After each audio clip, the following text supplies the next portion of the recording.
घाटात एका 21 वर्षीय तरुणीवर सामूहिक बलात्काराचा प्रकार झाला आहे. नेमका हा प्रकार काय आहे? काल रात्री एक 21 वर्षाची मुलगी हे आपला मित्रांसोबत बोपदेव घाटाला गेली होती. हे लोक तिथे सरासरी 11च्या दरम्यान पोहोचले आहे रात्री, आणि त्यानंतर तिथे हे लोक बसून गप्पा वगैरे मारत होते.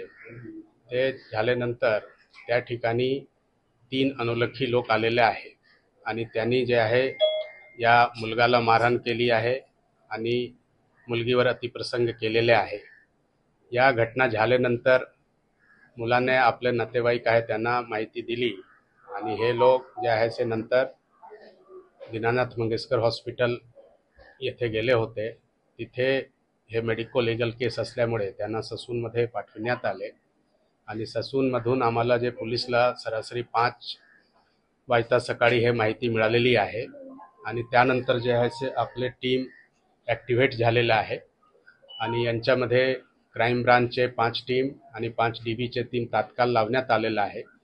तसंच यांच्यामध्ये फॉरेन्सिक, डॉग स्क्वॉड आणि इतर जे सर्व रिक्वायर्ड टीम आहे त्यांनाही जे आहे ते पाचारण करण्यात आलेलं आहे आणि यांच्यामध्ये आपली वेगळे टीम जे आहे लोकांचे विचारपूस करण्याचे काम चालू केलेले आहे. आता प्राथमिक हे माहिती आहे आणि यांच्यामध्ये जसेही जे आहे काही प्रोग्रेस होतील त्यानंतर आपल्याला माहिती जे आहे ते शेअर करण्यात येईल. सर, हा प्रकार ताब्यात घेतलाय का? आता आमचे जे टीम आहे ते वेगळे लोकांना जे आहे ते घेऊन त्यांना विचारपूस करत आहे. एक वेळ सर्व क्लिअर झाल्यानंतर जे आहे ते ताब्यात घेण्याने बाकी पुढचा प्रोसेस सुरू होतील. पण किती लोक होते अत्याचार करणारे, मुळात किती लोक होते, काय ती माहिती मिळाली? FIR मध्ये जे माहिती आलेली आहे त्यामध्ये 3 मुले होते, त्यांनी हे अतिप्रसंग केलेले आहे. सर, जी पीडित आहेत ती नेमकी कुठली होती? म्हणजे पुण्यातलीच आहेत का, हे बाहेरचे आहेत, कॉलेजचे आहेत? ते आता मुलगी जे आहे ते बाहेरची आहे आणि याबद्दल जास्त माहिती शेअर करता येत नाही, कारण ते आपल्याला नवीन कायद्यामुळे जे आहे ते मुलीचे जे आहे आयडेंटिटी जे आहे ते जास्त डिस्क्लोज करता येत नाही. त्यामुळे आम्ही तितकेच माहिती. कसा घडला? हे कुठं बसले होते, आले त्यांनी मारहाण केली, काय केली, नेमका प्रकार सविस्तर सांगा. हे बोपदेव घाटामध्ये एक जे आहे ते ग्राउंड सारखे आहे.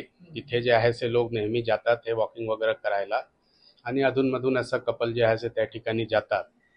तर तसा गेलेमध्ये जे आहे ते 3 लोकांना ते दिसले असेल आणि त्यांनी जे आहे ते हे गैरकृत्य केलेले आहे. आरोपी सोबत जो मित्र होता, त्या पीडित मुलीसोबत जो तिचा मित्र होता, आरोपीने त्याला मारहाण केली, हा सर्व प्रकार घडत असताना तो मित्र कुठे होता?